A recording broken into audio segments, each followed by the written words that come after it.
Ang bago kong kalaro, kwento ni Randy Gartilitos, guhit ni Kinomi Mariano.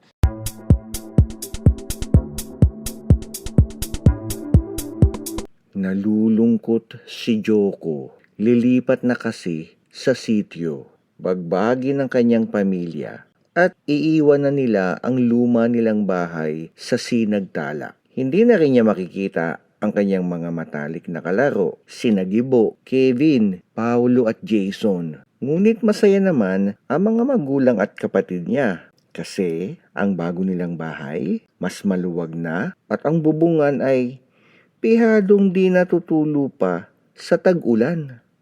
Sino kaya ang magiging kalaro ko? Nababagot si Yunabel. Kahit marami siyang laruan at maganda ang kanilang tirahan, wala naman siyang kapatid na makakalaro. Nag-iisa lang siyang anak at nasa trabaho lagi ang kanyang magulang. Tanging si Ate Madel na kanyang yaya at manikang si Snowy ang lagi niyang kasama. Sino kaya ang magiging kalaro ko? Kuya, laro naman tayo ng bola. Panay kalabit ni Joko sa kapatid niyang si Levi. Hindi pwede, Joko, sagot ng kanyang kuya. May kailangan akong tapusing assignment sa eskwela. Ate Madel, suklayan naman natin si Snowy, sabi ni Yunabel, sabay hila sa palda ng kanyang yaya. Mamaya na, Yunabel. Sagot ni Ate Madel. Kailangan kong tapusin ang paglilinis ng bahay.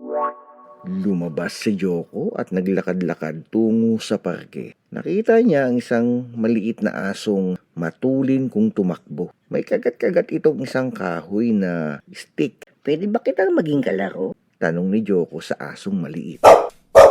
Sagot ng aso. Tila sinasabing, hinihintay na kasi ako ng amo ko. Kailangan ko nang bumalik. Lumabas si Yunabel at naglakad tungo sa parke. Nakita niya ang isang kuting na may tatlong kulay. Malikot na paikot-ikot sa bolang gumugulong. Pwede ba kitang maging kalaro? Tanong ni Yunabel sa kuting na makulit. Tugon ng kuting, parang sinasabing, masyado kang malaki. Baka maapakan mo ko. Huminto si Joko sa may halamanan. May nakita siyang palakang tumalon. Tapos ay umupo. Pwede ba kitang maging kalaro? Tanong ni Joko sa palakang palipat-lipat.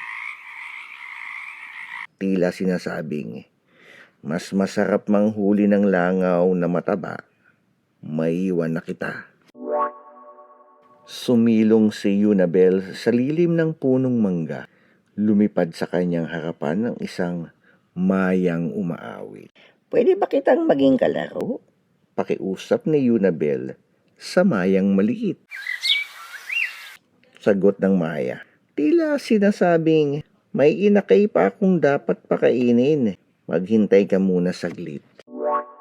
Patuloy sa pagsunod si Joko sa palakang mabagal kong lumukso.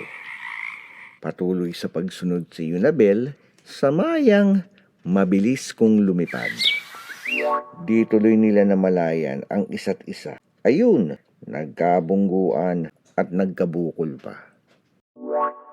Sa kanyang harapan ay nakita ni Joko ay isang batang babaeng may maamong boses at mukha. Sa kanyang harapan, ang nakita ni Yunabel ay isang batang lalaking may mapuputing ngipin at matamis na ngiti. Tinanong nila sa isa't isa, pwede ba kitang maging kalaro?